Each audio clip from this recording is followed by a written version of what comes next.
seen anything like that. I mean, I've seen jiu-jitsu, but those guys are amazing. A great honor to have the Machado brothers. Machado. It's Carlos Machado. All right, everybody. Carlos Machado's back. Coffee time. Hold on a second here. Cheers. Right here. All right. Let me hold on. I'm going to have to reload in just a second. Okay, I'm here with somebody that intrigued me. And then here he goes. Matt Hamilton, the founder of Local Yocal. And you're going to learn more about that and much more, okay? He's a local here out of McKinney. And I'm a local here. I'm in Texas and Dallas as well. So let's just make the best of it. And I'm so excited, Mr. Matt. Thank you so much for coming. Thank you so much for inviting me. I mean, privileged to be here. Yes, sir. All right, let's kind of dig it here. Okay, so I had to do a little bit of homework. Okay. You were born into a ranching family. Yeah, born in southern Oklahoma. Yep. Ranching family, part of my family with the Choctaw side. We've been there since 1853. We've been up there for a minute. Grew up in conventional agriculture, so farming, ranching, row crop farming. My family had and still has a commercial agricultural enterprise, meaning they're a feed seed chemical dealer, if you would, fertilizer, a grain elevator, mostly in the pecan business now. Yeah. So growing up in that world of high chemical input agriculture, not only were we using it, I was a sales rep. I sold chemicals, right, in college and out of college. So a heavy commercial. I was on the launch team for genetically modified for GMO soybeans in 1996. I was one of the guys that got the first bags and got to go out there and promote them. And we really, it's like, what were you doing? Like, well, we thought it was going to be the greatest thing ever, Now in that, I got to see a little behind the scenes. I got to see kind of the huge margins where the manufacturers are making things for $2 or $3 a gallon, and they end up retailing to a farmer for $50, $60 a gallon. Nothing else in agriculture has those kind of margins. So there was a lot, there was a lot going on. We also knew there were certain chemicals they would give you a promo on, because they knew if you ever used them once, you'd have to continue using them. Some fungicides, right? Just like, it's like the classic drug dealer. You first hit's free. It is a drug dealer. So it is. But you're 20 something years old. You're just trying to make money and be relevant in agriculture. So we had a massive collapse in our agricultural economy in southern Oklahoma with a change of the Farm Bill. Up until the Farm Bill in 1996 that phased out in 99, only peanuts grown in the United States could be eaten in the United States. And we got $670 a ton for them. That was agreed upon by the shellers and the growers. And it was a great system. It was great for everyone except the people who buy peanuts to make candy out of or peanut butter out of. So from 1999 to 2000, peanuts went from $670 a ton to $220 a ton. Did they have a lobby, the candy industry? But they didn't then. This was our lobby. It was a quasi-government program, but it wasn't government paid for. The producers and the shellers paid for it. Is a great example of how producers and commercial agriculture could work together. It was great for everyone except the manufacturers, because they could buy peanuts for $200 and something a ton out of Mexico. Wow. We couldn't do that. Only American raised peanuts could be eaten in the United States. So they got that killed. From 1 year, peanuts price paid to the farmer went from $670 a ton to $220 a ton. And I always ask people, do you remember when peanut butter got really cheap? And me either, because it didn't happen. Their input so they never cost, passed the price. No, you never Holy saw crap. that really. And as a young, so that's one of the first little things that kind of jaded me against the big ag companies. How many people you knew in the farming community that you saw their farms? It devastated southern Oklahoma. I mean, it was people who were making a living with a pretty small farm. You could farm, 80 to 200 acres and make a living. They had to, with other crops, you can't do that. They're so thin margin. And they all had to, put their peanut fields into pasture and go to get a job in town. It was devastating. Hundreds of millions of dollars left our agricultural economy just in North Texas and southern Oklahoma. So boom, all that money's gone. And it also, there was a hit piece that got paid for through advertising on 60 Minutes. So I remember that. They got the farm bill changed. They paid for this 60 Minutes peanut program hit piece, and then the peanut price went to nothing, but there was no consumer relief. Your price for a your price for a candy bar and a jar of peanut butter did not go down. And so you file those things away. I leave Southern Oklahoma, come to Texas to go. I'd met this gentleman on a John Deere dealership, and he got me to come down here and manage and start a compost-based erosion control company. Interesting. So this compost-based erosion control. So I'm in construction, but we called it farming the highways and the pipelines. So we're going out and doing vegetative restoration. We're growing, they go and tear up everything, and so soil is alive and dirt is dead. So that they tear everything up and you've got dead dirt. Well, we go out with compost and get it back alive, right, and get grass growing. So I've got this kind of hippy dippy compost people. They're kind of way over here, and I'm over here in this commercial agricultural world, but now I'm in this construction world, and I start to put together the living soil concept, going back to, I know, because we used to kill all the enzymes in the soil with the fungicides, and now you had to have us. So you start to put these things together, and like, okay, there's a better way. And we just miraculous things. We could have a whole show on just the miracles of compost, remediations that we did. They're called coincidences. They're actually not coincidental. Divine appointments or serendipitous meetings, what Joel Salatin calls them. So serendipitous things. So this started kind of getting me towards this more holistic mindset, seeing things we're doing. Then I meet my wonderful wife is in not just in what you're, this is 2008. Okay. Me and her, she's into health and wellness, and she's doing triathlons. Wow. I'm doing fishing tournaments and Dr. Pepper and Miss Barrett's honey buns. She's like, hey, so she really was the one that cleaned up what goes in the body. I was looking at what goes in the ground. You got to look at what goes in the body. Mm-hmm. So through that, it really put the whole picture together. And I tell people you need to zoom out. So you go and sometimes Google Maps, go look at just your roof of your house. Zoom out. And I started looking at health statistics for the rest of the world and going, holy cow, we're a sick people. Mm-hmm. Look at all these diabetes, all these dialysis centers are being put in. Yeah. And I tell people, if you think we're healthy, travel abroad, go to Europe, go to China.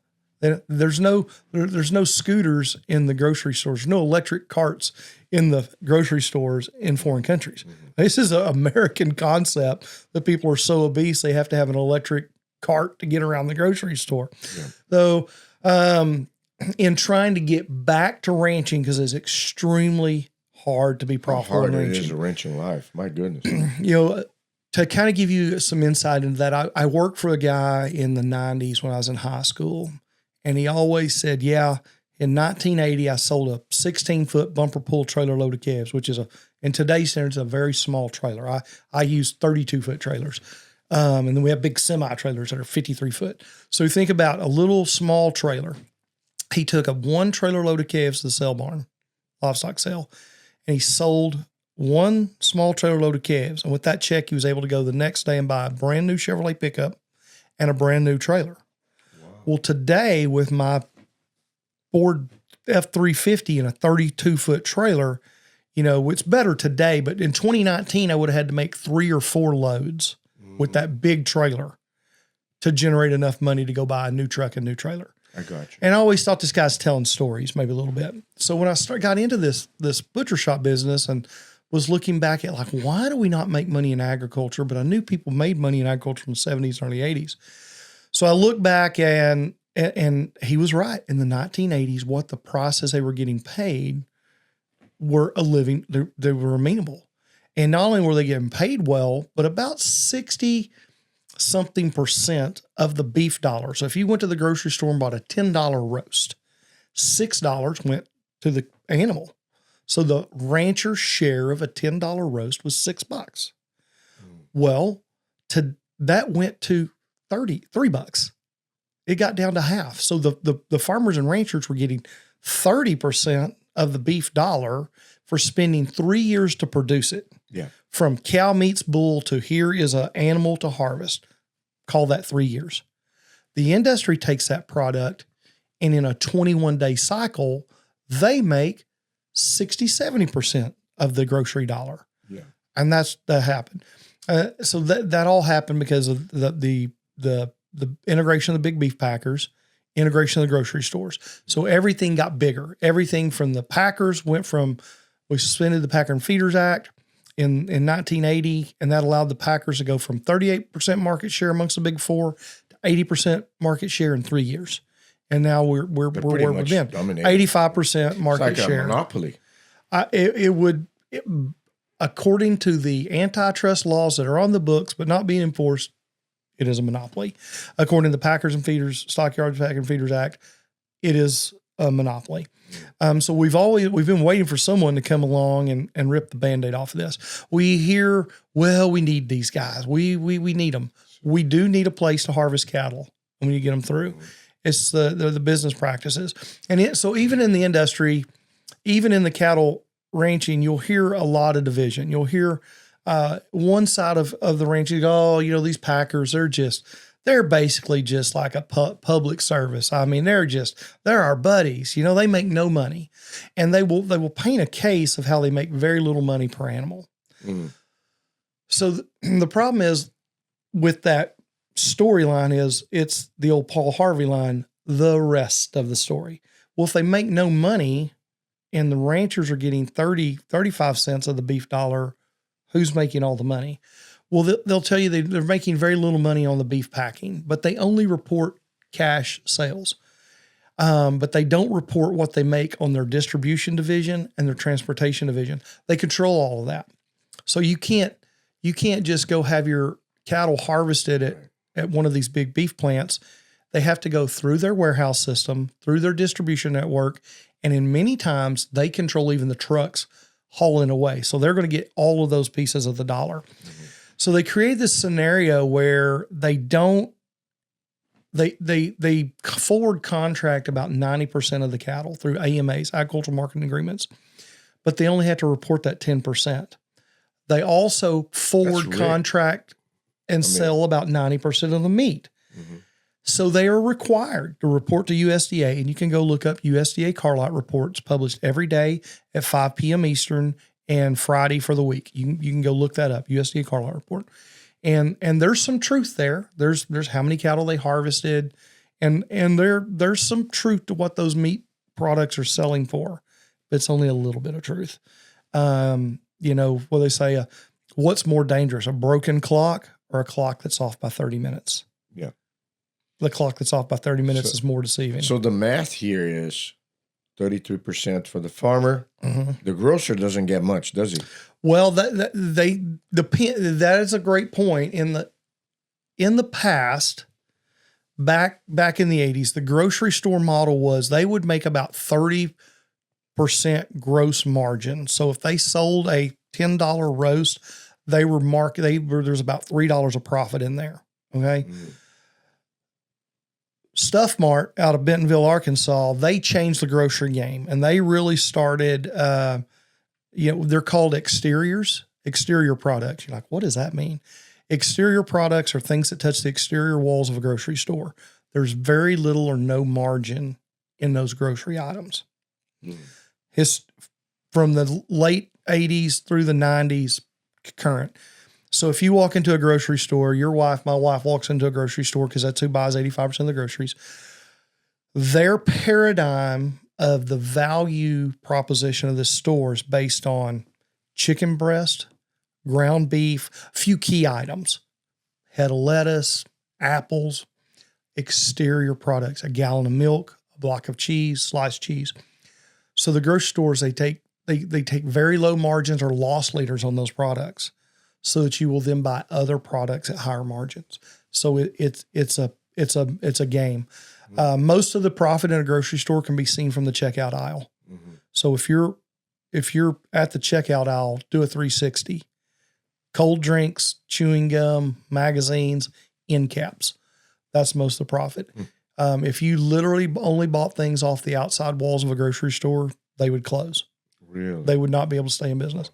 Grocery stores run about a 1 to maybe 2% net profit, super high volume, right? Low margin.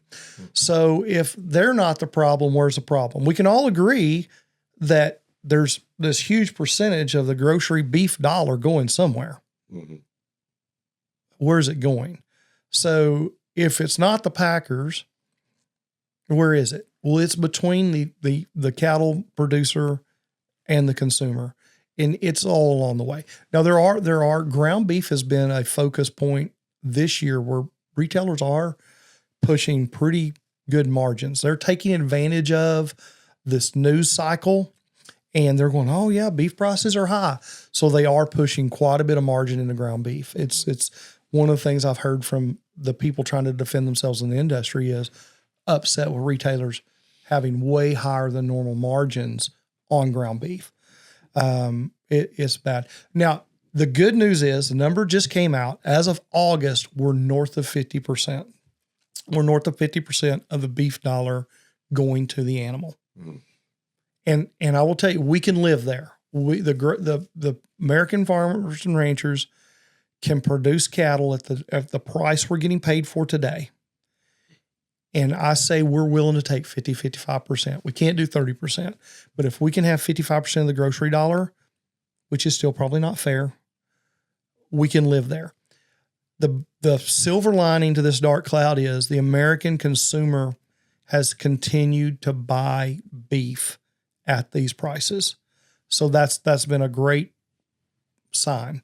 I had major concerns coming into this year whether beef consumption would fall off a cliff, that it would go down significantly, but it's held.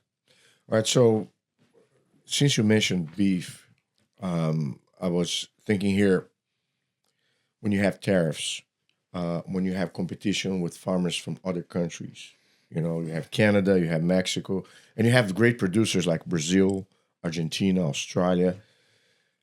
How does this play out in regards to the rights or the interests of American farmers? This whole tariff game that's been playing out, which from what I understand, the agenda is good, the intent is good, but sometimes you can have unintended consequences. How does that play out for the farmer's perspective? Yeah. So we have NAFTA, which the new version is, I forget the acronym right now. We've changed it. It's OMCAMP, or it's a new acronym. It's still on? NAFTA? Yeah. It just has a new name. It just has a new name. So thank you, Bill Clinton. So the problem is with that trade agreement is that we're all going to play ball. We're all going to play baseball. But we're going to have different strike counts for Mexico. They get play with slightly different rules. Mm. They get 4 strikes instead of 3. There are things that they will use to produce crops in Mexico, chemicals that have been as bad as our situation is in the United States. They still use chemicals in Mexico that we banned in the 70s and 80s, but we have to accept that crop as equal to ours. Canada has better production methods. They have higher standards, and but they sell against America, into America, and we have beta agonist growth regulators and subtherapeutic antibiotics, and they have to compete into this market. So there's that aspect of we're not all producing the same. One of the big disparities, you bring up Brazil. So when you talk about Brazil, and as you well know, 99% of all of the land in Brazil is owned by 1% of the population. Mm-hmm. And it's massive. The ranches in Brazil are massive. Cowboys in Brazil working in a ranch make $12 to $15 American per day. Beef plant employees make $20, $25 per day. So if we're raising cattle in Brazil and paying those wages, how are we ever going to compete? And especially when you have the scales they have. Brazilian beef, they have a lot of Brahman cattle, especially, and as you get closer to the equator, most of the Brazilian beef is heavily Brahman influenced, and it's not the quality of meat that America is looking for. So you hear a lot of arguments, well, the beef that we bring in from Brazil is trim. It's lean trim. And that allows us to mix that lean trim in with the fatty American trim and take this fatty trim and make it into a ground beef to go to the grocery store. There is some truth to that. Argentina has better quality cattle overall. They have more, English breeds of cattle, we would call them, the Bos Taurus breeds from Europe and the Isles, Hereford Angus cattle. They produce a much higher quality beef in Argentina. Again, much lower labor cost, 1 to 2% of the population that owns all the land. So you're not competing, you're competing on a very different scale. Then you have agendas. So then you have like Argentina, their economy is extremely unstable. You start depending on Argentina for your food supply. You don't want to do that. They're here today, gone tomorrow. You never know. I mean, it's so volatile. Brazil's a little more stable, but it's extremely corrupt. It's extremely controlled. If you see my videos, I bring to light the Batista brothers and, how they control 43% of the protein supply in the United States. Right? JBS. Yeah. They got sentenced to about 20 years in prison in Brazil. I had 180 to 200 and something federal employees that they were bribing. 20 years in prison, you guys can't go to prison. You're too famous. So you guys do home prison. You got your nice little villas. So do 20 years there. You stay there. That's how they went to prison. But they were so good. They were so well behaved in their villas that after 2 years, they let them out. So it's just like really, and so I don't trust those guys. I don't trust those guys to have my best interest in mind. I don't think that the Brazilians owning 2 Brazilian companies own about 60% of the total harvest capacity of beef in the United States. Right, that's crazy. And I don't think they did that with, we love American beef producers. We're here to support you. They'll have to show me something different than what they've shown me to convince me that. Mm-hmm. So the beef, because yours is grass-fed, hormone-free, antibiotics. I'm not sure. Yeah, so we have multiple flavors, if you would. So we raise a breed called Murray Grey. We have a grass-fed, 100% grass-fed version. We have a grain-fed version, and then we have Wagyu, and those cattle are grain-fed. Mm-hmm. So we figured out early on at the farmer's market, everybody wanted grass-fed, grass-finished. When we opened the butcher shop, it almost flipped where only 20% of the market, 80, 90% of the people going to farmer's market want grass-fed, grass-finished. 70, 80% of the people walk into a butcher shop, they want a high-quality piece of meat. Yeah. So, 15 years ago, we opened the first part of this month. So we're here in December of 2025. The vast majority of my customers coming into the butcher shop at that point they either wanted one or two things. They wanted pure grass-fed, grass-finished, or they just wanted a marbled piece of meat. They really didn't know about Wagyu. That was this new thing. And they really, all natural, those drugs, sure, that's fine. Whatever you say. I just want a good quality piece of meat. We've seen that shift now where more and more and more of the consumers, even if they don't want to buy in the grass-fed, grass-finished, they want to purchase drug-free. They want to do the best they can. I've actually seen a decline in my overall grass-fed beef sales in the last 5 to 6 years. Mm-hmm. My personal perspective is I always do the antibiotic-free, the hormone-free. But when I try to get grass-fed, which I know is the best option health-wise, and the other one who is drug-free, the drug-free for some reason was more tender and tasted better. Mm-hmm. I don't know. So the challenge with grass-fed beef is we've bred cattle for 60 years to go into a feedlot to finish. So that's a different vehicle. Wagyu are not the right vehicle to grass finish. So that's why I raise these Murray Grey. They're girthy. They'll produce a marbled, tender, grass-fed beef. So one of the challenges, the people who started producing grass-fed beef, they weren't people who were experienced ranchers and cattlemen. I called them corporate refugees and burned out hippies. And they didn't know anything about cattle. They didn't know anything about genetics. They just got some cows and put them on pasture and they were grass-fed. They didn't understand how to get an animal finished on pasture. So they gave grass-fed a bad name. But it was still, even overcoming an inferior product, the demand was growing. So in 2010 through 2015, I sold more grass-fed beef per year then than I do now. One of my frustrations has been in the last 5 years, maybe 7 or 8 now, the big guys, the JBSs of the world said, ooh, grass-fed, we want to sell that. When they're like, hey team, let's sell grass-fed beef. They're like, hey, we don't have grass-fed beef. Well, let's make some. How can we take what we have and call it grass-fed? So they come up with these programs where they feed corn silage. So they take the corn. So instead of running the corn through a combine and then feeding corn to the cow, they harvest it green, 100%. They chop it all up, and that's corn silage, and that's a pretty common feed product in grain finishing cattle. So they get the USDA rules to say, hey, if you didn't run the corn through a combine, if you chopped it up with the plant, that's not corn, that's grass. So they put cows in 5-acre traps. They feed them corn silage and they call it grass-fed beef. All right. Oh, and so that's why I really got frustrated. It's why we started doing the videos. I was extremely frustrated. I had people coming in saying, I'm buying I started buying my grass-fed beef at ABC grocery store and it just is different than yours, and why? And it seems to be milder flavor, and it's grass-fed, but it tastes like regular beef. I'm like, because it's regular beef. They're just manipulating a system.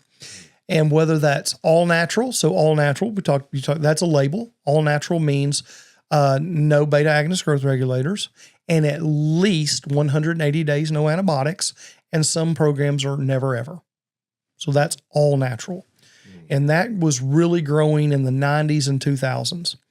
The industry wanted to get on board with that. They wanted to sell that, but they didn't have that. So they came up with natural beef. Well, wait a minute. What's the difference in all natural and natural? Well, in all natural, you didn't use the drugs to raise the animal. Then after harvest, no dyes, colors, fillers, chemical tenderizers, or shelf life extenders in the beef. No drugs in the cattle. No chemicals in the meat. So the commodity guys, they dropped off they just have natural beef, not all natural beef. Commodity cattle, no chemicals in the meat.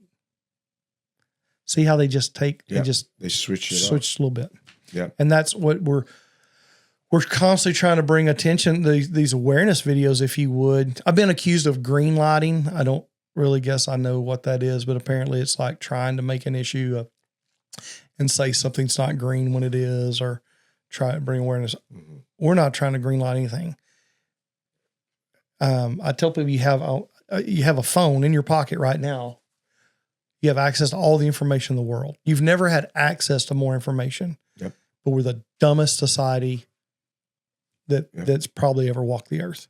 Yeah, that's crazy. Because we depend on that device, but we don't actually do any research for ourselves. So when you talk about groceries, not all groceries sell the same.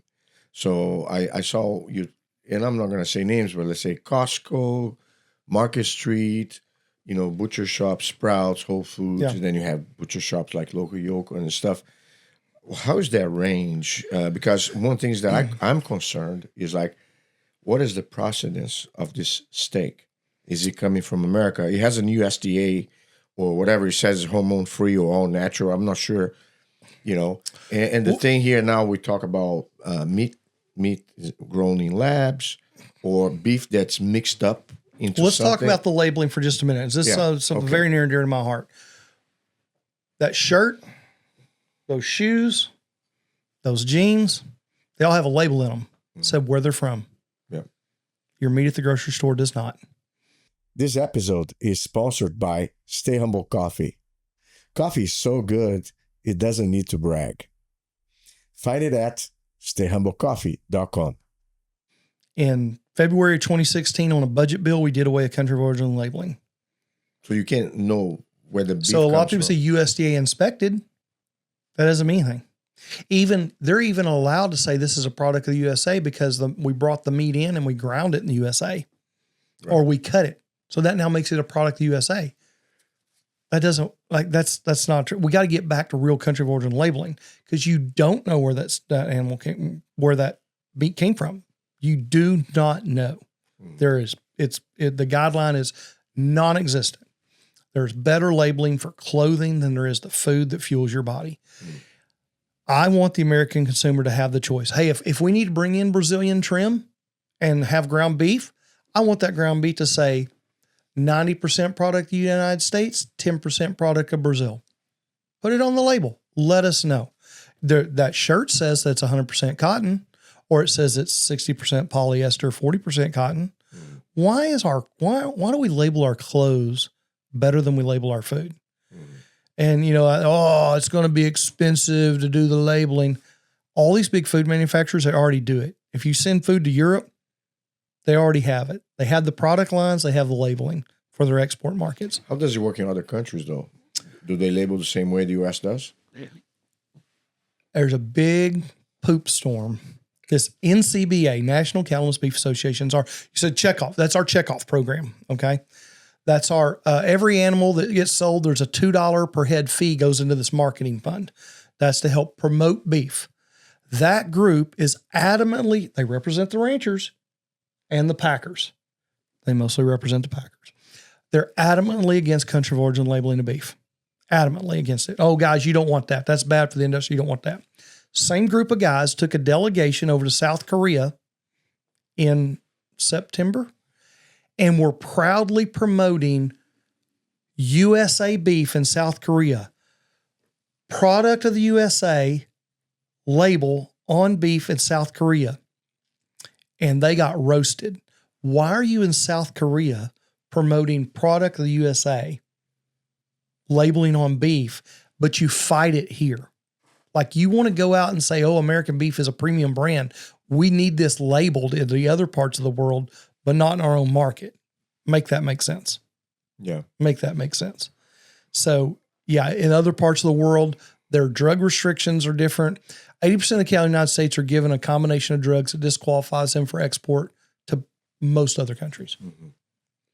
So then we fall into this situation where, like you said, some pesticides are banned here in America. Then you buy meat from other countries, which there are some drugs used on the cattle there that are not allowed here. And then you don't have a label to distinguish where the country comes from. USDA just stamps, their seal, and we're here. Is there a possibility that you can buy a steak or a beef or product of some sort that's like ground beef, for instance, which a lot of times they mix, and you're not sure whether it's hormone-free or antibiotic-free?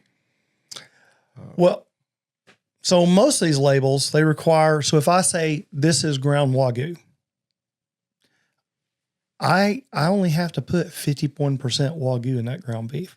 I can add the other 49% can be Whatever other. Angus, cheaper meat. I can blend it. It's all about what I declare to AMA, Agricultural Marketing Association, or my Agricultural Marketing Agreement on the that side of USDA. So if I have a program and say, this is what I do, basically I write my rules and I hand it over to USDA and say, this is what I'm doing. And I'm a good guy. You can trust me. And I hired a third-party auditor to come in and make sure that I'm doing what I say I'm doing. So unless you, the consumer, are going to go read everyone's AMA and know what every product you buy at the grocery store is, right. Talk about the mixing. So if I was to ask you, how many strains of DNA do you think is in an average 1 pound package of ground beef at a grocery store? What do you think that number is? It would be a guess. Yeah. So I forever I says 130 strains per pound because that's based on a Harvard study from about 2011. University of Nebraska has done some recent research in 2022 and 2023. That's more around the area of 360 strains of DNA per pound in ground beef. That means there's pieces and parts of 360 cows in 1 pound of ground beef. There's a world-renowned fast food chain. They tested their quarter-pound patty. Quarter pound. So those of you not good with math, that's a multiplier of 4. 1,200 strains of DNA in a quarter-pound patty. That's a lot of flavor. That's a lot of flavor. So now my commercial guys, they go, well, what does it matter? What does it matter? Well, back to your point, are all those cattle the same? Are they the same quality? Were they from the same? So that's where you get, it's just a hodgepodge. Yeah. And that's not a good product. We can do better. We can do better. So when I mentioned tariffs earlier on, I'd like you to give me the education from your personal perspective, how that plays out. I never really put a lot of thought and effort into tariffs until I went to China in 2016 to sell pecans and pecan oil to China. And I got taxed at 27.5% to bring my product into China. And with these trade calculators, you can just do country of origin, country destination. And I thought, well, let's just reverse that. What if I was bringing pecans from China to the United States and I flipped it? And it was 0.3%. 27.5% for me to take 27 there. But if I brought pecans, a fraction coming back, non-existent. What kind of deal? Who negotiated this? Who negotiated this? Like, what the heck? And at that time, that was early on. That was probably April of 2016. And I found out that our beef tariff going to China is 27.5%. Australia is 12%. So no wonder we're not selling any beef, because China's actually a big buyer of beef. There was one crazy guy. He had no shot, but he was running for president. He had no shot, and he was the only guy. When I started Googling China tariffs, this crazy guy named Trump is the only thing that's coming up. And he's the only guy talking about this in 2016. I want to be able to compete. Give me country of origin labeling. I'd rather have country of origin labeling than tariffs. I want if you'll produce your beef to the same standard with drugs, let's clean up ours. So let's clean up our house first. Let's clean up some of the drugs in our beef. Let's get country of origin labeling.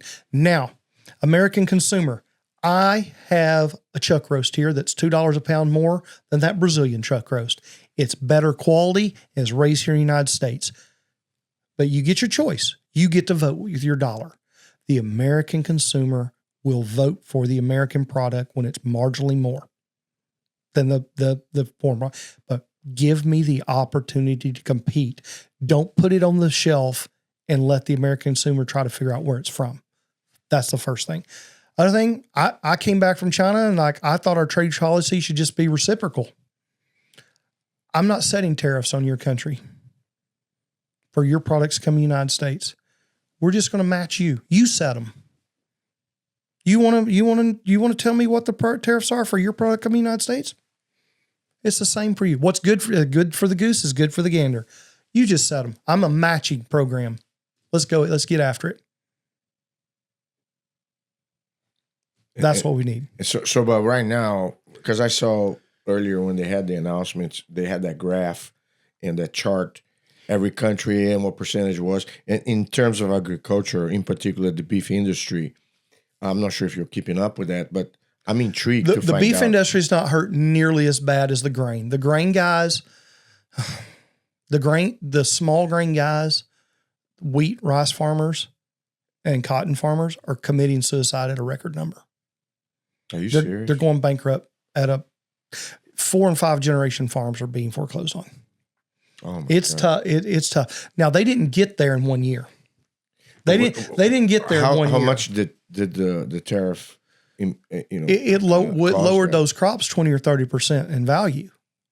We export the 4 most highly subsidized crops: corn, wheat, soybeans, cotton. We export we export well over 50%, 60-something% of all those goes export. So that's a problem. Since the 30s, America has been the breadbasket of the world. we have had a cheap food initiative. The United States government has had a they wanted cheap agricultural products so that they could negotiate in the world. So if you and I are negotiating countries between each other, and you want to stick it to me on, I'll date myself, VCRs and DVD players. You want to stick it to me on flat screen TVs. You're gonna, but I can stick it to you on corn and soybeans. Hey, you know what? If my people would go without a new TV for 6 or 8, 9 months because we're in a battle, no problem. Your people go hungry for 6 to 9 months because I control the breadbasket of the world. Mm-hmm. I produce. That's a leverage right there. That's leverage. Mm-hmm. That American farmers have been a pawn in a worldwide political leverage program since basically the 30s. The food pyramid that has the grains at the top, the foundation, you need to eat all these grains, you need to have all this dairy. It's basically upside down. If you'll just flip that thing upside down, you'll fix it. I've always thought that was like so old. That went back to the 50s. Mm-hmm. That's a 1970s food pyramid. Yeah. We created this grain-based society. Yeah, which you see the results right now, right? That pyramid is how we make cattle fat. Mm-hmm. That's crazy. That's if you want me to give you fat cattle, you give me that pyramid. Well, that's the recipe. We humans, we're getting the benefits of getting fat, I guess. We're the second most obese country in the world. Mexico's the most obese country in the world, sadly. Are you serious? They are. They have a lot of the tortillas, right? They beat us out. Well, we send them all this. We taught them this processed food way. So yeah, we showed them the way. And it's sad that our poorest people eat the worst. It is really sad. And if you want to dive into that, let's talk about SNAP and food. The 82% of the USDA's giant budget is the food stamps program. Mm. Texas, Florida, a couple other states, we are ratcheting in the what can be sold and paid for. These food manufacturers, they're so smart. They figured out serving size. Give them the little mini Coke cans. You can't buy a cupcake with a Lone Star card, but they have a cupcake kit where it's a cupcake and you have to put the icing and sprinkles on it separately. Oh, wow. You can pay for that. Further assembly required. So instead of a 99-cent cupcake, you can get a $3 cupcake. But it doesn't matter because Uncle Sam's paying for it. So the food manufacturers have figured out how to sell chips and snack foods. If you're on food stamps, I support us having a percentage of our government budget to help people eat. 100% support that. When I was a kid, do you know what you got when you were on quote unquote food stamps? They gave you food. They would give you big blocks of cheese and bags of flour, and that was good. They were giving you farm products, right? Because that way you could get more for your dollar. But now you had to go home and cook. Well, now people don't want to cook. They don't want to make things. They want processed foods where only pennies of the dollar. You think beef is bad. A loaf of bread. How much wheat is in a loaf of bread? I'm curious about that. 8 cents. There's 8 cents worth of wheat in a loaf of bread. What about an organic? So average retail right now is in the $3 range for a conventional loaf of bread. Organic bread's high though. It's $5 a loaf. So organic wheat must be really expensive, right? Because it's 40 or more. There's 19 cents worth of organic wheat in a loaf of bread. So why is organic bread so expensive? Why is bread so expensive? The bag the bread's in costs more than the wheat that's in it. So if the wheat farmers of America got paid double, and they could make a living, your bread should only go up 8 cents. I think everybody could afford to pay 8 cents or 20 cents more for a loaf of bread. But again, that's that control of, right? That's the control of everything after it leaves the farm. Yeah, which I want to go on a tangent here. Yeah. I was in Italy for a week, and I tried to kind of restrain from eating a lot of carbs, as you know, more like protein-based diet. And I remember I had pasta like crazy and pizza and And you everything lost else. weight. And I lost weight. And then you come to America and then people say, that's GMO, that's all the glycol. That is definitely there's some factors there. There's some factors there, and we're just now starting to understand the conversion rates and the way that your body perceives some of these protein strains that we've altered in the grains to make them genetically modified to accept the glyphosate treatment. The biggest thing is those are simple carbohydrates. They're whole grain pastas versus highly processed pastas. I've heard this. I went to Italy and ate pasta 2 meals a day and gelato every night, and I lost 15 pounds. First off, you walked. Yeah. You walked a lot. Yeah. And second off, you ate a better quality of food. When we were in China, I told my brother, I said, hey, when we're here, I want you to find the obese people. And I said, find me the overweight people. He's like, what? I said, I want you to look. We were in Beijing for a little bit. We're mostly in a large city in southern China, beautiful city, Kunming. And on about day 4, we're in the van going to the convention center, and he just randomly goes, they aren't here. I said, what aren't here? He goes, the fat people, they aren't here. He goes, we're eating rice pastries for breakfast and all these varieties. He goes, they serve us rice and noodles 2 meals a day. He said, I can tell you, I've lost weight. I can tell you that in 5 days, I've lost weight. He goes, what is going on? Completely not bought into like my line of thinking. I started explaining this to him. So he kind of like woke up to these simple carbohydrates, and he's like, he noticed it, right? It's that paradigm shift we talked about earlier. It's like the compost thing, paradigm shift. Me and my wife, paradigm shift with eating healthier. So day 10, we fly back to Beijing. We're going over the terminal to come back. I'm exhausted, dragging my luggage. And he goes, found them. I said, found them? Found who? He goes, the fat people. They're at our gate waiting to fly home with us. And you just look around this terminal, and there's a plane that's going to Europe. There's a plane that's going to Brazil. And over here, if I was the rest of the world, and I'm weighing and measuring us at an airport terminal in Beijing, the international terminal, I'd go, these people are not healthy. So you can use... So just to kind of recap, you saw different gates in which the flights were for different destinations. Yeah, here's Brazil, an airplane going to Europe, Spain. And then you saw one that was coming to America. Our gate. Your gate. And that's the one that had the obese. We sat there, and it's horrible. My brother's like, I hope I don't have to sit next to that guy. I can't do 14 hours in a seat next to that guy. That guy should have to have 2 seats. Literally, but when you see a group of people, and then, there was like the whole group, but just as a group, there was no one getting on these other airplanes that looked like half of the people getting on this airplane. That's crazy. That's eye opening. Yeah. That's staggering. So that's why I say zoom out. America's still great. We're the greatest country on earth. Yeah. But we're slipping.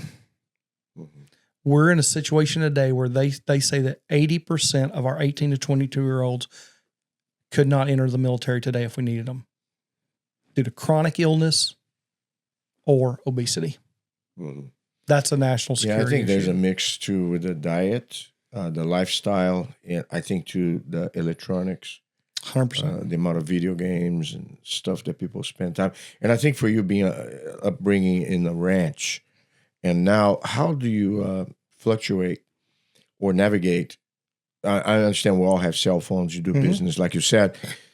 You said something in the beginning. The little cell phone device there has more information that a scientist back in the old days would never have access to. And the average Joe here can learn anything, anytime he wishes. Crazy, right? So, and you said, I kind of read your feedback on your background, like you have 7 children, and I don't want to change the subject, but how does that play out in your family? I'm sure you have a way to raise them and things like that. Well, they don't have phones. Okay. Obviously, electronics are a part of our homeschool education process, but there's a lot of controls, very limited screen time. We don't have video games. We don't do video games. But my kids can play dominoes. They can play 42, play train. They can play card games. Yeah. What's the age range on your kids? 24, 22, 15, 13, 11, 9, 6. So they get a cell phone when they get a driver's license. That's a basic cell phone. That means they can call us. I have we call it the home phone. It's a phone that has it's nothing but a phone. And it can only call numbers that are stored in it, and it can only receive calls from numbers stored in it. And so that's what the 15 and 13-year-old, like if we drop them off somewhere, like they do ballroom dancing, just like all good young cowboys do. So we leave them there. They have that phone. If they need to get in touch with us, they have a communication device. They can't be calling, texting their friends. They aren't open to child predators. They aren't open to being lured away and being trafficked. They aren't being lured away and the biggest thing, the hardest thing is it's so hard is the pornography industry is trying to reach 12 and 13-year-old kids. Yeah. It is insane. Mm-hmm. When your wife is looking for videos, when people will take a innocent video off of YouTube and they'll corrupt it and give mom 10 or 15 minutes that she thinks she's turning the kids loose watching something wholesome. And then all of a sudden the sound keeps playing, but it goes from being a youth-based program to pornography. But it still has, but if mom's listening, it still has a soundtrack. This is the world we live in, where those kind of battles that you have to face. Just staggering. I'm not judging you if you handed your, well, no, I might be judging a little bit. If you handed your 12, 13-year-old a completely unlocked, untethered iPhone, they're going to fall prey to it. You have no idea the monsters you've opened the door, because your child is a target.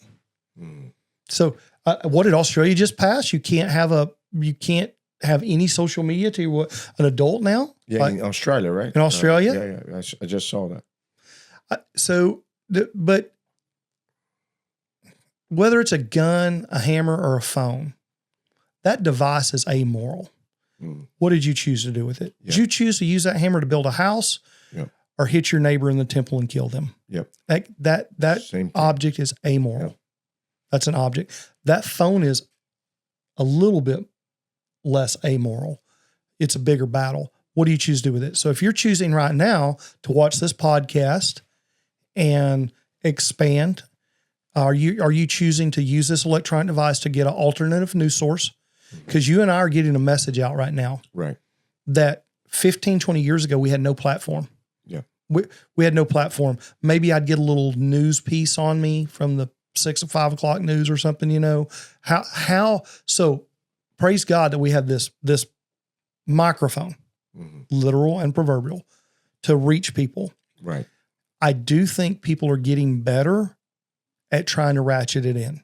I think they're realizing my wife has she bricks her phone, so she locks it up because she knows it's too much of a distraction. Right. I don't have that because with my businesses, you gotta keep track of it. I mean, there are, but we have the screen time monitors. We watch that. My screen time is down a lot. It is. I've really is down a lot. I think you're in a position that you are like a center to a lot of things that happens surrounding you. So people need to have access to you, and you have to access people. So I anticipate that. All my kids, I have 4 kids. They're all homeschooled as well. Yeah. So, how old are your kids? They're very close together, 19, 20, 21, and 23. So it's just like, I joke about that with my wife, our 5-year plan. Have as many as you can in 5 years, right? Yeah. Which, more work, but amazing. So. Well, hey, great. Hey, amen. You said 5? 4. 4. So there you go. You're over double the national average. So we're going to repopulate the earth. Yeah. All these crazy people out here with all these crazy ideas, they're not having kids. And I encourage that. You guys, you're right. You don't have kids. That's a good idea. You don't do that. Well, We'll long game you. It's crazy because we're going in a bunch of different directions. We're going to go back to where we started. But when you talk about population decline, there's already stated forecasts that Korea, China, a lot of countries in Europe, they're on negative growth. Japan, so that they are no longer going to be a nation, a large decline. swath of the globe. They are not going to be here. Somebody said the one-child policy in China, the issue they have right now, because they have a very large population still, is they're not going to be able to replace themselves. It's just like in a decade or so. So when I was there in 2016, is the one-child policy still. Every business owner we met, it was a business owner and his son. So what they'd done, they had abortions until they got a son. That was their policy. That's also so they create a scenario where they have about 68 to 70% males in a big age range. So that's what unintended consequences. Well, that's a tough deal. Hard to go out and reproduce when there's no two males for every female almost. So they thought because at that time I just had our fifth or sixth. And it was like, oh my God, you have all these kids. You must be so wealthy. I'm like, no, I don't have to pay the government off to have kids. So now they're paying people to have kids. In China? They're paying people. Okay. They're now they're paying you to have kids. But in COVID, there was a rally cry because due to our connections and things I still do with China, we hear a little bit different voice. There was a rally cry under the controls of COVID.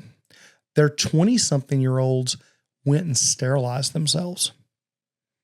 There was this rallying cry. There was a moment where a guy was in front of his house. He wouldn't go back in his house, and they said, "You get back in your house, or we will punish you for 3 generations. If you do not obey the government, we'll punish you, your children, and your grandchildren." This was a video that got out. And somebody was recording. He said, "You will not punish me to the 3rd generation because there will not be. It ends with me. I will not reproduce and have children for you to rule over." And that video went viral because even though they control the internet in China, most of them have VPNs so they can get the real internet. And it went viral amongst the youth. A huge percentage of their repopulation age, their birthing age, sterilize themselves. They got on board with this. No, we're not going to provide people for you to rule over. So that's exponentially. That's incredible. I had no idea. That's exponentially decreasing their population. Yeah, I think the U.S. is what, 2.3, the statistics of birth rate? It's been 1.8. It's been 1.8 per family for a long time, and that's probably declining to 1.6. It's below what it should be. Yeah, what's the average minimum that we should have? In theory, you need one family to have 2 kids to replace themselves. And that's considering that nobody dies between birth and them having kids. So theoretically, anything below 2 is in decline. Not enough. Yeah. That's crazy. And just basic math. Yeah. So the thing here too that I saw is, and that's another part that intrigues me, because you were pretty quick on numbers. I was watching some interviews that you had in the past. Your math is pretty sharp. You know, the percentages for everything, like the cattle from the conception, 3 years later to the steak in your table, whatever. So you have everything kind of pretty much laid out. Was numbers always something that you were good at, or did you have any academic whatsoever? Was it just hands-on? Yeah. So living life? My oldest brother was my high school math teacher. Figured that out. I was a big gap. I was 11 years younger than my next little sister. He would tell you that I'm not a great mathematician. I'm better than the average American at math, but he's a walking human calculator. What I have is this weird recall ability to remember. I can't remember to take milk home, but I can remember cattle ear tags from 1994. So I in high school we had a quiz bowl. It's kind of like Jeopardy, but a team. I was really good at that because I didn't do the math questions, but I was really good at remembering random science facts or Capitals or Trivia. That's up. Yeah, true. You know, I just have pretty good recall. Of course, now these things like me knowing these cattle numbers, you know, all your jiu-jitsu moves. I don't know any of those. Right. So you could start telling me all these different techniques and I'd be like, man, you got all this stuff memorized. That's your world. This is my world. So what people do say, well, I went to Oklahoma State University. I got a degree in agricultural economics. Has zero to do with what I'm doing today. People say, oh, did you go to college for this? They don't teach this at college. Land grant universities they're heavily influenced by the big ag companies. They're producing employees to go into big ag, and that's fine. So you go back to the grocery store. So one of the things we talked about the egg video. So the egg video that's kind of literally viral for us. That was, the guy, Jake, that does our videos. He was just riding around with me and listening to me would talk about this stuff, rode to Oklahoma with me and, hauling cattle one day. And it's like, man, he's making notes on all this stuff. And, we were going to the grocery store to shoot something else. We got the idea to start going to the grocery store and talking about the foods on the shelf. And we were like, hey, remember that egg deal we talked about? Let's do a video on that. We didn't prep. We didn't do, there's one mistake in that video that we put a correction out, but we didn't prep. We just went in and started stacking eggs. There was no we didn't know. I had an idea, but I didn't know. So we just went and started doing that because I'd done that exercise before. And so we just started showing people that it appears that there are 20 brands of eggs. There are really 4. There are 4 producers. That's the same on all the grocery aisles. All these large companies, Archer Daniels Midland, ConAgra, Nestle Corp, Procter & Gamble, they own these grocery stores. There's people that they go to, there's a guy that does videos where he goes and he highlights all the things on the shelf. And it's funny how they're all together. He's like, this is the ConAgra section. This is right. And he just goes and just highlights them. This is something I figured out when I was doing some research into how many brands are at the grocery store a long time ago. So I was kind of putting together these lists like, oh my gosh, ConAgra owns this line of beans, this brand, this brand, this brand, this brand. I was going through a grocery store and I realized, holy cow, every end cap, whether it was the canned goods aisle, the cake mixes, cornmeal, every item on the end cap was from one company. They were all different brands. They were all different product lines. But I realized they have negotiated a deal with this grocery store to put their products on each end of the aisle. And you go to another grocery store and realize it's a different company has negotiated with this store. It is. So it's kind of like each grocery store has a particular deal with a particular company. And they'll no matter change. what brands are there, they're owned by the same. Well, look at the soda. Look at soda and beer. That whether that's Pepsi, Coke, whatever's on that end cap, that store didn't just decide, you know what, let's build an end cap this month and promote this soda. That's not how that happens. That soda manufacturer paid them probably $10,000 to $20,000 per store. And then they sent their employees in there to build it. That didn't happen there. So one of the challenges with my little grocery store model, my little local yokel farm to market, is it's extremely hard for us to compete against these big grocery stores because when I have eggs from 2 different people, that means that's 2 different people that somebody has to email every week to have them bring eggs to us. 4 bakeries. So we have 50 or 60 vendors that we have to order from. They deliver the product to us. We pay them, and then we put the product on the shelf. The big grocery stores do not order bread. Your big grocery stores, there's nobody placing a bread order. They have contracts, all these major bread companies, and they service those stores twice a day. They come in the morning, they go in, they count and fill. Put the bread on the shelf, rotate it. Bread gets old, they pull it.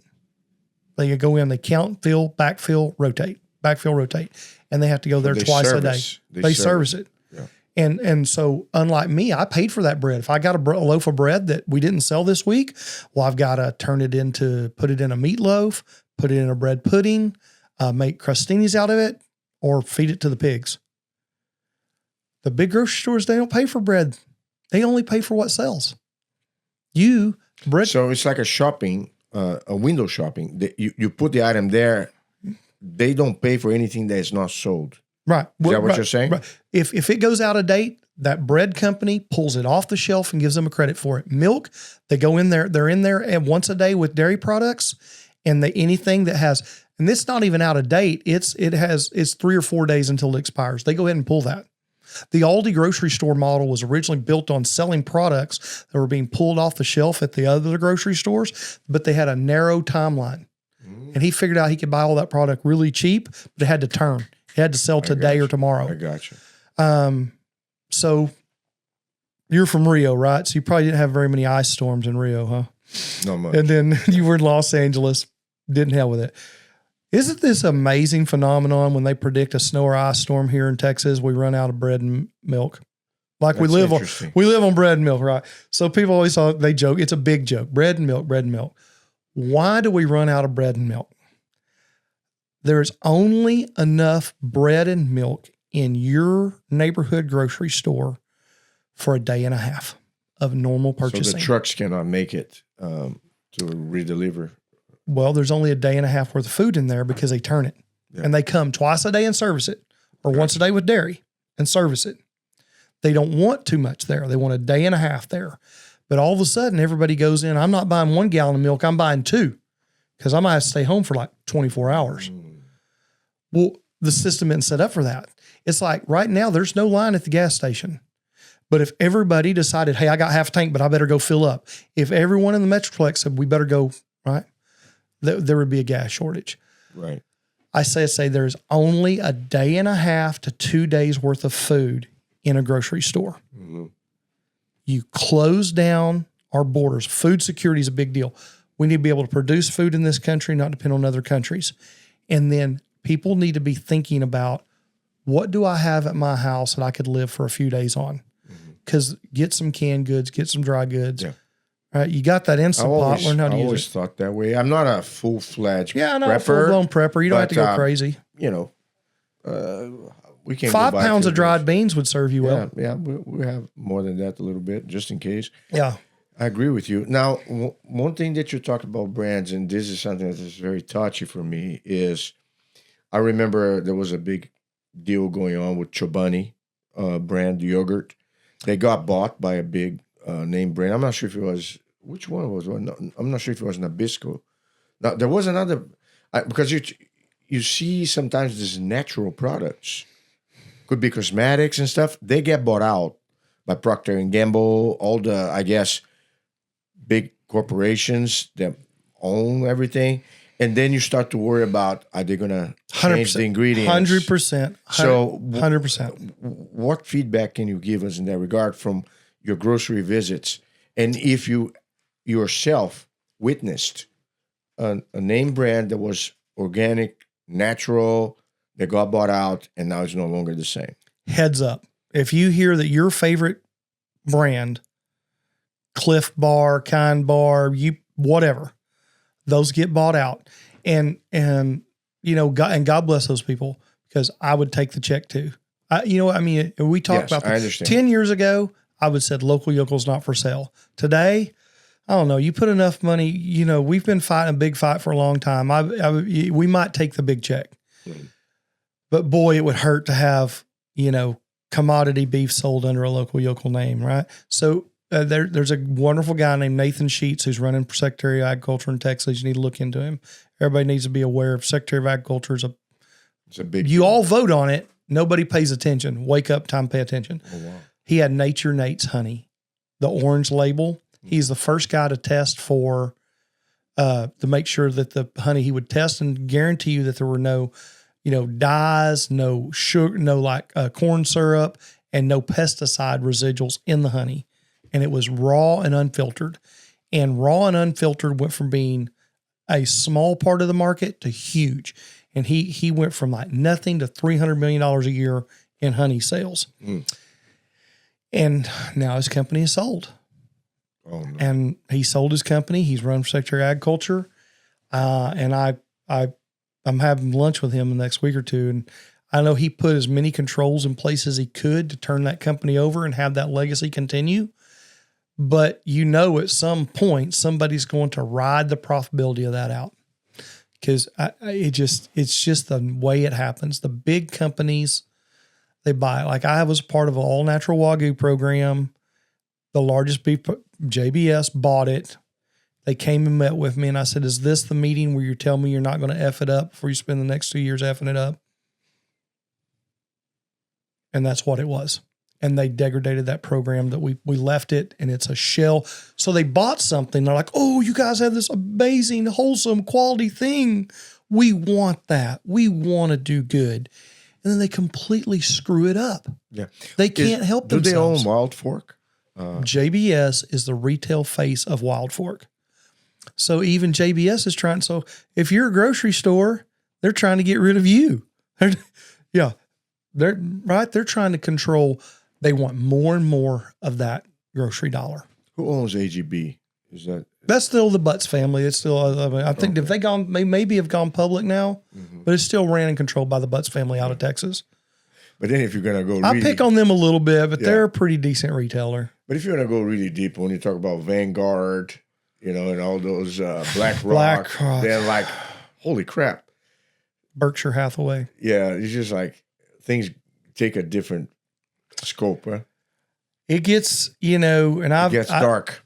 It gets dark, and I've got a friend out there that I would call him a conspiracy theorist, and he loves to call me and go, "Hey, did you see the news today?" I told you that 3 years ago. Yeah. And dang, he's right a lot. Yeah. Dang, he's right a lot. Because you see, like, how these conglomerates can, partake. Right. So like the Wagyu program. So I could say, well, this large company is innately evil and they just want to destroy something pure. Or I could say, well, they're a corporation. They care about the bottom line more than they care about your health or quality. So what they want to do is cut every corner, have every efficiency, cut out the small producers, go to the biggest producers they can, and focus on volume over quality, quantity over quality. And that's what happens. So the big guys, when they buy out, they want to buy out your little granola bar company. They want that, make that bigger, and they're going to cut corners along the way. They just are. They're going to add efficiencies. They're going to do things that are maybe more efficient, but that doesn't mean they're better for the consumer. Mm. Yeah. So how do you look at things in the world today? Like, how do you see? Because I think you have to have a degree of faith. You have to understand that there's evil, good and evil at play. There are a lot of other things that are 100% being played out that goes beyond the headlines or news media. So how do you look? Because some people, they can be skeptical, others optimist, others, doubtful. How do you see yourself? I was pretty beat. This year's been the last 2 years have been challenging for us with a construction project that really in front of one of our main backbone of our business, our barbecue and grill restaurant. And they had that street torn out for 18 months and it cost us, and we're still paying a price. As I get the report that for 2024, nationwide demand for grass-fed beef went up 34%, but I'm selling 30 or 40% of as much. My grass-fed beef sales are down 70% from 2010, 2011. I sold 70% more grass-fed beef than I do now. Wait a minute. America wants more grass-fed beef. And that's when we've thrown HEB. That's when the whole HEB grass-fed beef came to light, when people were telling me, well, they're $2 a pound cheaper and it tastes better. You're getting a pig in a poke. You're not getting what you think you're getting. Yes, it's $2. That's cheaper. Why is it $2 cheaper? It's not truly grass-fed, grass-finished. And it's not even guaranteed to be a product of USA. It's almost guaranteed to be a blend of products that are not from the USA. And so I was pretty frustrated with that, and and was really beat up about that. And we started doing these videos, and we started getting attention. We're given this microphone, given this voice to go out and talk to consumers. So I'm optimistic that people are caring enough to follow us. They're stopping me on the street saying, "Hey, thanks for the videos, man. Keep them coming." Hey, I did not know that. Holy cow. I have a guy who calls me every week. It's like, "Great. One more thing I got to buy from you. Can't buy olive oil at the grocery store anymore." But you can't just make a better choice. Like, be educated. I don't think so. If you ask people, if we were to go out here and interview people and say, "Hey, do you want to be ignorant?" No. Who's going to say that? Like, "Hey, do you want to be ignorant?" No. Okay. Do you want to be stupid? Well, heck no. So you know the difference in stupid and ignorant. If you walk up and put your hand on the stove and it's hot, you were ignorant that the stove was hot. You didn't know that. You were ignorant. You put your other hand on the stove, you're stupid. Right. Okay. So those people dwell amongst us. We see them right now. They're probably on street corners holding signs for one fringe or the other, both sides. Mm-hmm. Most people do not want to be ignorant. And if I can come to you with some truth, but a solution, the thing that we try to do is when we give them the guides, truth, but a solution. And also don't get overwhelmed. Don't think you got to completely change everything you buy. Can you change one thing this month? Mm-hmm. Change the honey that you're buying this month. Mm-hmm. Next month, change the milk. Yeah. Next month, and people say, the biggest thing that challenged me, that frustrates me is say, "Oh, Matt, I love you. I can't afford you. You can't afford to eat better?" No. Do you have $180 a year? Yeah. Congratulations. It costs $180 a year for you to eat every pound of ground beef that you consume in a year from me than the grocery store. I'm $180 more expensive than buying the junk at the grocery store. That's it. Yeah. Well, I mean, $180 is a lot. I mean, I'm paying $200 a month on my iPhone, so I don't know if I can afford that. Well, I'll tell you what. Let me help you with your budget. You've got every man, woman, child in America has a $16,800 a year budget that they're spending. And they have a $7,200 a year budget. So I just want to go into your budget and take part of that $16,800 and move it over to $7,200. $7,200, whatever man, woman, child in the United States average is spending on groceries and eating 3 meals a day. $16,800 is what every man, woman, and child in America is going to spend on healthcare this year. Mm-hmm. Our grocery bill, I thought we were doing better than we were. I thought we'd finally got Americans paying 12, 13% of their disposable income on groceries. Europe's 15, 17%. Third world countries are over half. If it takes more than half of what you earn to eat, you're a third world country. America was down at 9%. I thought with all these expensive high food prices, I thought we had crept up to 11, maybe 12%. No, we're at 10.25%. America still eats cheaper than any country on earth. So all I want you to do is make some choices. I want you to ask for a better product at the grocery store. I want the manufacturers to be okay with there being 14 cents, 15 cents worth of wheat and a loaf of bread instead of 8. I want you to ask your manufacturers, and there's some license regulation. Why does an organic loaf of bread cost twice as much as a commodity loaf of bread when there's only 10 cents more wheat in it than a commodity loaf? If organic wheat is 19 cents a loaf and commodity wheat is 8 cents a loaf, why does it cost me so much for an organic loaf of bread? Yeah. So that brings down, and this is a sound perspective, you think you're saving money on your grocery bill, but you're going to be spending 2 or 3 times that amount on healthcare, which is a misnomer. It's disease care. We don't have a healthcare. I used to be a little part of I forgot about this little part of my meat comedy show called Steak 101. I used to tell people, "Hey guys, I'm going to help y'all save money on your fuel bill and for your car. I'm going to save you big time. Gas is, $3 a gallon. Water at your house is $8 for 1,000 gallons. So when you get home, just put the water hose in your car, top your car off with water, and do half water, half gas, and look at all the money you're going to save. You're going to cut your fuel bill in half. And they're like, that won't work. Why not? Because cars don't run on water. Yeah, bodies don't run on methyl hydroxide superphosphate 45 and glyphosate. So you're putting water in your fuel tank, and you're going to pay the mechanic $16,800 a year to fix your freaking car because you didn't spend you should have spent $10,000 on fuel instead of $7,200. Mm-hmm. Good analogy. That's why. Yeah. That's why we're the sickest country on earth. Mm-hmm. That's why we can probably leave here. I could probably get on Google Maps. I bet you we are less than 5 miles from a dialysis center. Are you serious? I guarantee you. There's a dialysis center. There's dialysis centers are like fast food places. You're in and out.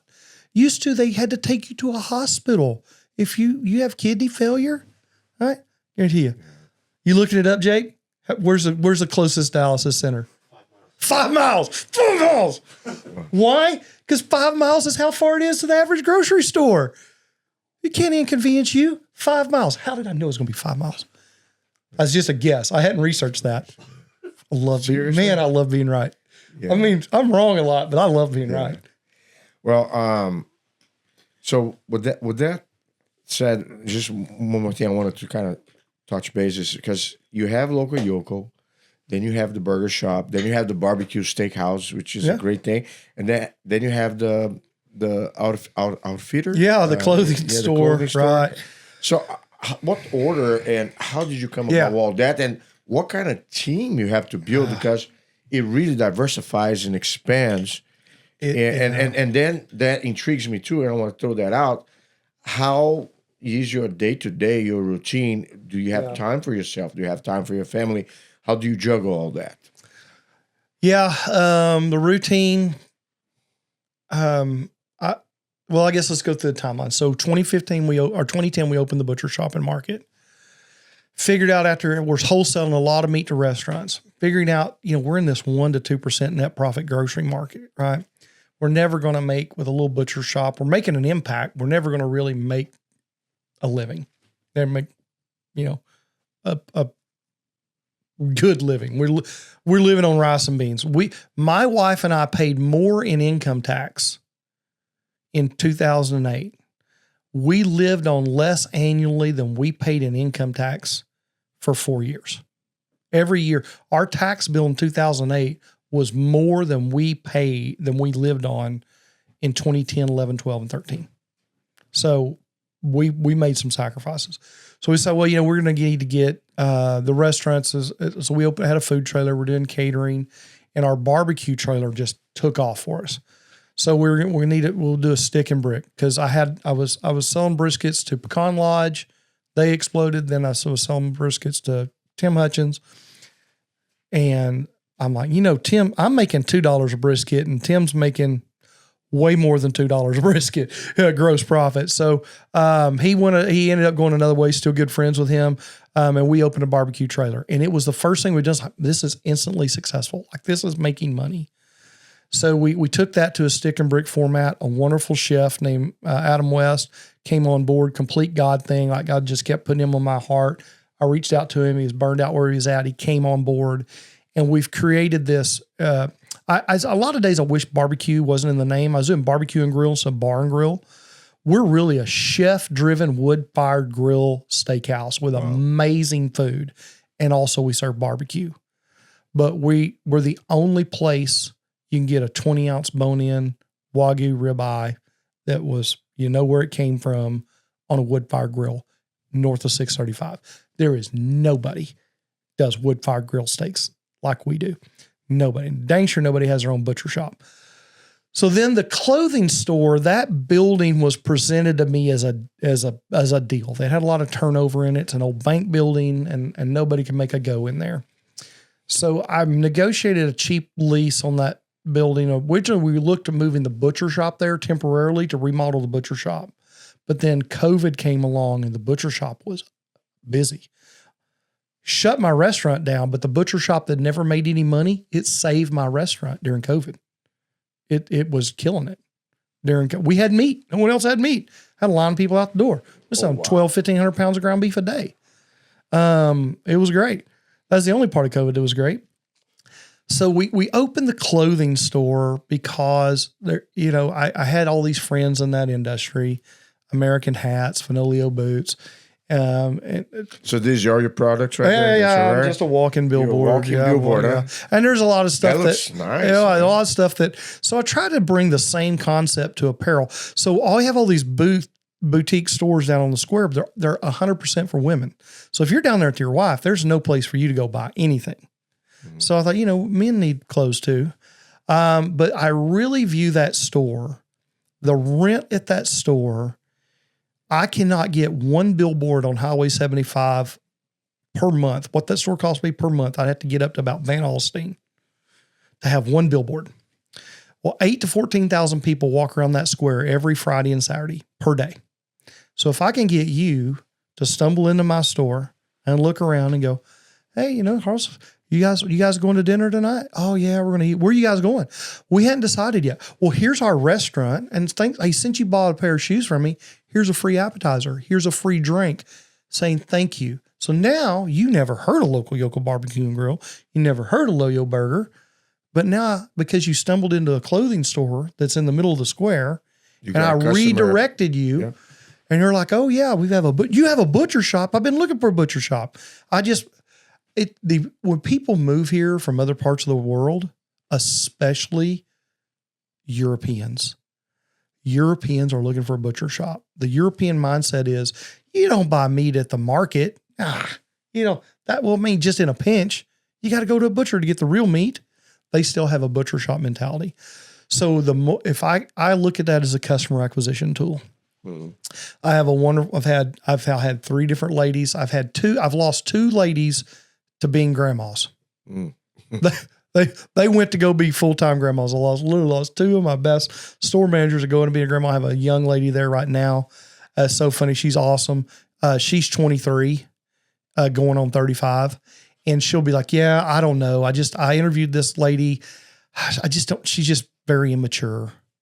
I just don't think she's mature enough to work here. I'm like, she's 4 years older than you are, or 10 years older than you are. So she's awesome. But I have a guy named Pete that runs Gonzales runs a butcher shop. He's been with me for a long time, well over a decade. Mm-hmm. I couldn't do all this without a wonderful team. In the food and beverage industry, there are, remember, I wholesale meat to a lot of restaurants. And what I saw was there's 20, 30% of people who work in restaurants, they're God-gifted in the hospitality industry. They have the spirit of hospitality. They're drawn to it. They thrive on it. They live on it. They love it. Can't get busy enough. Can't get crazy enough. They thrive on it. They're bored when it's slow. They love taking care of guests. They love seeing people happy. Mm-hmm. They love this life. In jiu-jitsu and in life, the foundation is everything. With a weak base, you cannot perform at your best. That's why I'm so excited to share Abstract Chimp with you. I've been on the mats my whole life, and I know how important it is to stay connected to the ground. Abstract Chimp brings that philosophy into everyday life. They're stylish, they're functional, and they're designed to evolve with you. So if you care about performance, recovery, and health from the ground up, check them out. 70% like it because there's cash money and you don't drug test. Yep. I only employ the 20, 30%. If you're restaurant trash, we will sniff you out. Do you do a personality test or drug test right off the bat for anybody you interview? We in 30 days, we know who you are. I have an extensive training program. You can, and in 30 days, I'm most likely going to know who you are. So you don't have a sure job until you pass through the 30 days? Yeah, you're on probation for 90 days. Okay. Yeah, you're on 90-day probation. Yeah. And I don't care if you're off. If I find out you're selling drugs out of your car in the parking lot, you're gone. I don't care if you're on probation. Mm-hmm. Or if I even, if I hear, or whatever, you're trying to, I hear you're a 25-year-old waiter and you're trying to hit on my 17-year-old hostess, You're gone. I'm not putting up with that. What's the turnover? Kind of like So average is 6 months. That's what the industry average is. Waiters are only on average on play 6 months. I have waiters who've been with me since 2020. So is this the case for the grocery store? Stores. And the clothing shop as well? Yeah. I mean, there's, it's probably, there's a little bit of turnover, but it's like I say, it's because life happens. Life happens. Yeah. Like if the lady Melanie that was with me at the clothing store, she left. No, not because she didn't love what she's doing. She was gifted and awesome what she's doing. She didn't leave it because she hated me or the business. Her dad needed help. She had a brand new granddaughter. Her daughter needed her help, and she had 2 in-laws that needed help. And I came in one day. She's just in tears. She goes, "My dad just fell. He's at home and he fell. I can't. Yeah. I can't be here when my family needs me." Now, what about the burger shop? Was the burger shop the last? It was the last one, and that was another opportunity. There's a building there that was, it had been a couple of things that hadn't worked, and we had this kind of idea for a burger concept. We'd owned the name Loyo Burger. We'll buy up some websites. We kind of had the idea for a premium upscale burger, so we thought this was a good place to test the concept because it was kind of like walk-in ready. Mm-hmm. We've learned a lot about that concept in that location. We've improved that concept.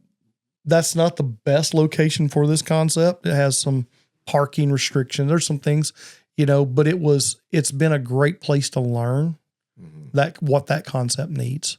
So Local Yocal, the butcher shop was the first one, but Yep. you had the farm already, and you're already doing wholesale I was to the doing- restaurants. Then you got the clothing shop. The barbecue and grill, the big the barbecue restaurant, and grill, I'm and sorry. then there's the event space that goes with the restaurant. Yeah, you have the event right on the back. Yes. Yeah. Do you rent that out for other Yep. things? Yep. we'll have about 60 Christmas parties this year back there. Are you serious? And I bet you cater.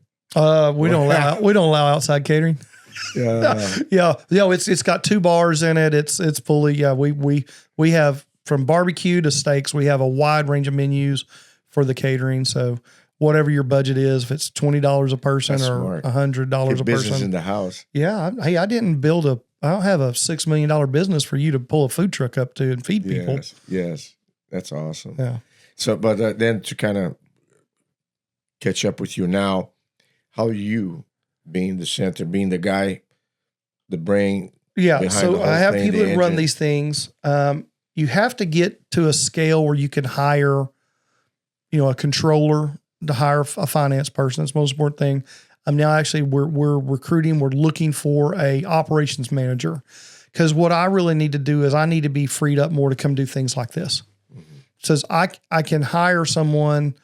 My personality is not I don't want to go be buried in a spreadsheet for 8 hours a day. That's not my personality. Can I do it? Yes, I will hate it. So I need to position myself to do what's best for the company and for my family and for me to be healthy and to be most impactful for the company. I'm also highly involved in regenerative agriculture and bringing awareness to regenerative agriculture and growing other people. This isn't about local yokel. This is about getting thousands of local yokels. This isn't about Matt Hamilton. Or do you have a consulting job? I don't. What I know, I was trying to say, I don't, and I don't want to do that. What I tell you is I'd get you with these guys. So this Noble Research Institute out of Ardmore, Oklahoma, on an advisory board with them. They're the experts. I got you. They're the guys. They're who you call to find. I want to change from conventional to regenerative, and they have a series of classes and they have a team of consultants. They are the best of the best. And they're the largest independently funded research group in the United States. They're the largest agriculture. They're the largest regenerative agricultural research group in the United States. This gentleman, Samuel A. Noble, he and Lloyd Noble, they decided that land-grant university colleges were not doing research that was beneficial to farmers and ranchers.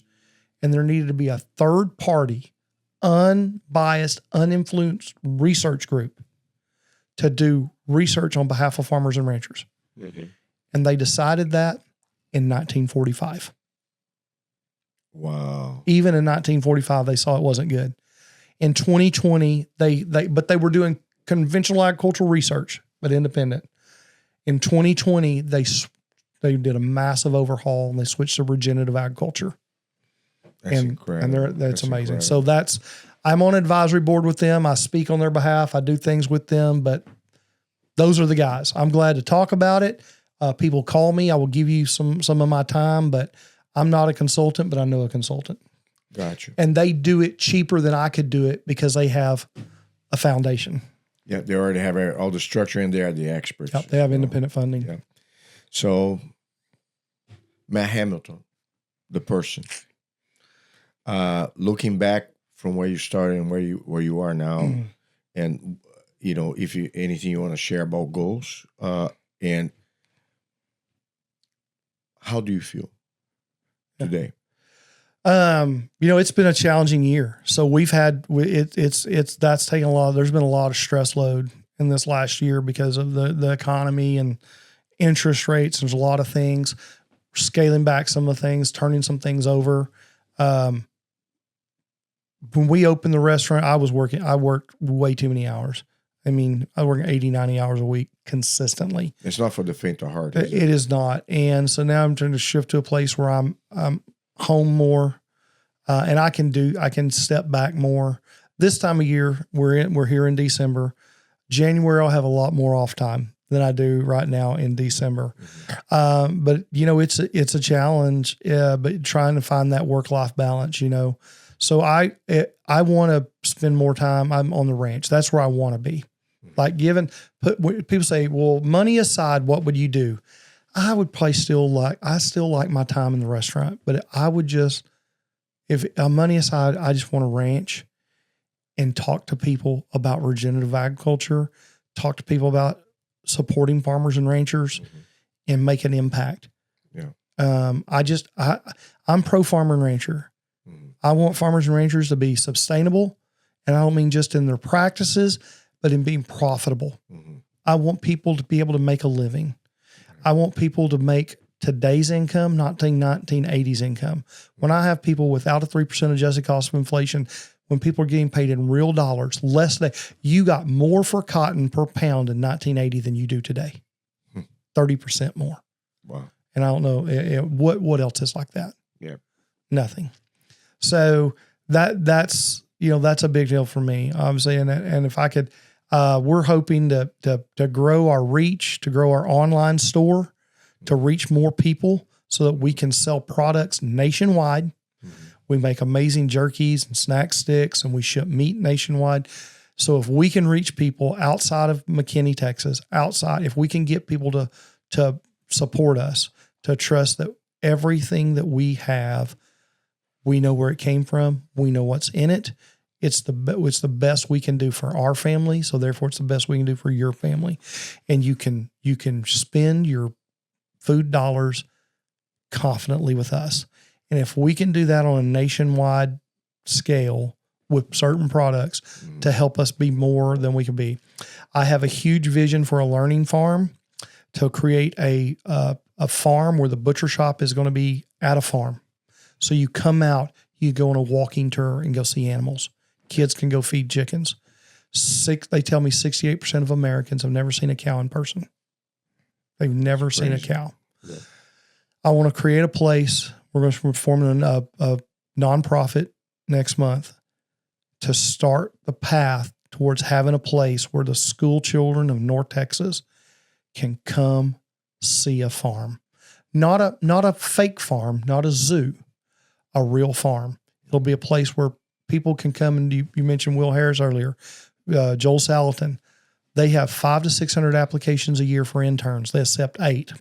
I'm going to create an internship program where young farmers, young people who desire to go into regenerative agriculture can come. They can work on a regenerative farm and ranch. They can engage with the school children and talk to them about the food. The people who produce the food get to meet and connect with the people who eat the food. They'll be able to go in the butcher shop and learn how to cut meat. They'll be able to go in the front of the butcher shop, learn how to talk to the consumers about the meat that they raised. They can take that knowledge on a 1 to 2 year program, and then they can go back and do it where they're at.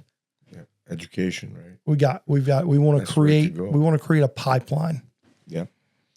Well, what else? Not can a silo. I say, man? That's amazing. So we're going to definitely spread the message right there. Is there anything else you want to add to this conversation that I may have missed? Well, I've done 90% of the talking. I haven't let you talk at all. I feel like That's what I do. That's what I do. I mean, I always believed in eating right, eating well. That's part of the lifestyle. This is about wellness. It's about philosophy. It's about martial arts. It's about fighting. I think here all these principles, they merge into your life. You're on a journey. You're on a mission. You're building a legacy. You're fighting the fight. You know what I'm saying? You have integrity in what you do, the way you raise your kids. I mean, we have a lot of similarities here. we both married. We married good women. Believe me, I would not be who I am without whatever my wife brought into the game. She definitely, kudos to her. But the bottom line here, I felt like blessed with the opportunity to have you here today, because anytime I go to a grocery store, I always check the label.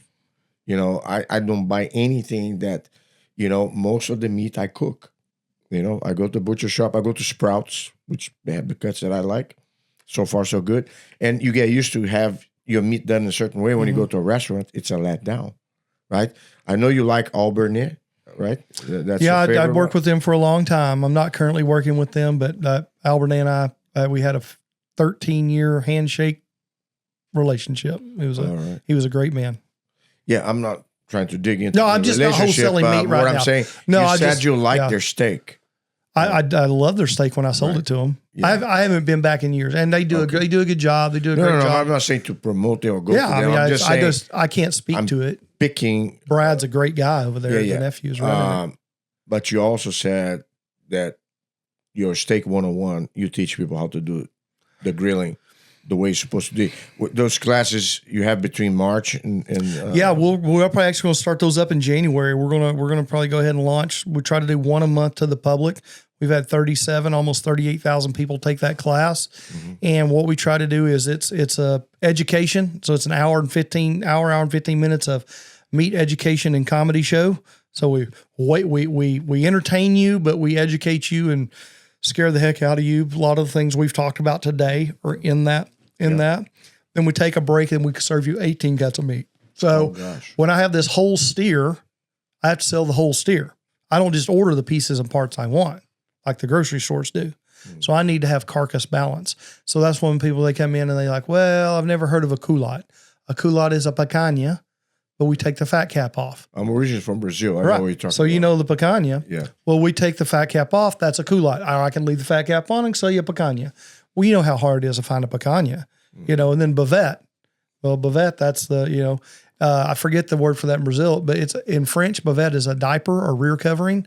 So in 5 different languages, the name of this steak is diaper or rear covering.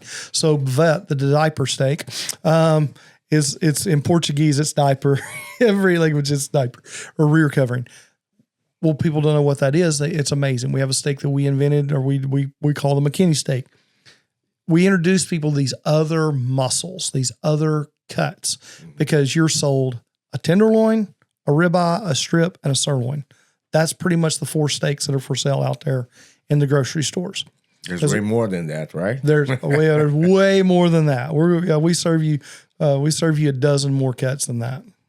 Yeah, that's awesome. Now, I'm gonna just throw something there that probably you already thought of.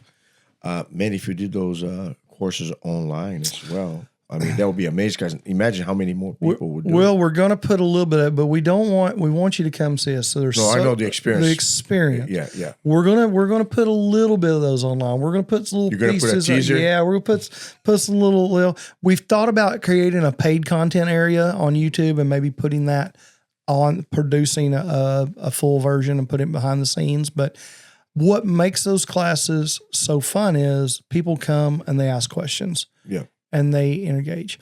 So, politics divides. And I'd say no matter what side you're on, right, left, center, everybody, you depend on agriculture. You depend on 3 meals a day. Food is the thing that unifies. So if we break bread together, I can get people to sit down, meet their neighbors, talk to people about food. yeah, obviously some politics come into the food realm. That's just the way it is. But we've got to agree on what's best food-wise. What's good for one American is good for all. 100%. Better quality food is better for everyone. Again, hey, Mr. American, Mrs. American, do you want to be ignorant? No, I don't want to be ignorant. Do you want to be ignorant about your food? Do you want to eat crap? Sorry, my wife would say, choose better words. Do you want to eat poor quality, low nutritionally dense food, which also is known as crap? No, on a survey, Americans, no, I want to eat the good stuff. Let me help you make a better decision. Let me help you find a better food product.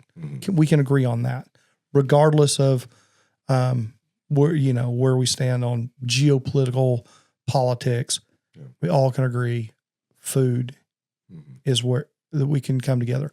And that's what the Steak 101 class does. It gets people to sit together, enjoy food together, enjoy drink together, laugh together, and go home with a shared experience. I relate to that because in what I do in a full class, you can have people from every side of the politics, gender, preferences, ideologies, you name it. That's left aside. All they care about is the practice of the martial arts and help each other grow. So I know exactly what you're talking about because I experience that daily on my day-to-day. Is there anything you want to say about your restaurant? Because you're going to list everything there. Local, I mean, if you Google Local Yocal McKinney, Local Yocal Farm to Market.com, Local Yocal Barbecue and Grill.com, I would just say we need your support. Yeah. And if you're not in this area, let us ship something to you. Yeah. If you don't want to do that, go find somebody. Go find somebody in here. Do one thing once a month. Do one, whether it's go to a farmer's market, find somebody, do one thing better every month. We already go to your store without even meeting you. My wife has bought there a couple weeks back. She had been there. And she has been going there for a while. I haven't been at your burger shop, and I'll definitely go to the barbecue. And it's barbecue at daytime and steakhouse at night? Yeah. So, you can have a steak at lunch, but we serve more barbecue at lunch. But, I mean, chicken fried, we're known for our chicken fried steak. We have amazing salads, believe it or not. I mean, out of this world pork chop. Let me tell you. Bone marrow. Yeah. I love bone marrow. I love bone marrow. Yeah. I buy those just on the glass. Yeah. I love it. That's great. Well, what else can I say? I mean, I hope this is just the first of future Find us on social media. Follow us. Subscribe. We'd appreciate it. Yes. Share us out. Share this out. 100%. I appreciate you bringing me to your audience and trusting me to speak to your people. I'm honored, and I'm very thankful, sir. Can't wait for your barbecue. Can't wait to have you in. All right, everybody. Thank you so much for listening. See you guys next time.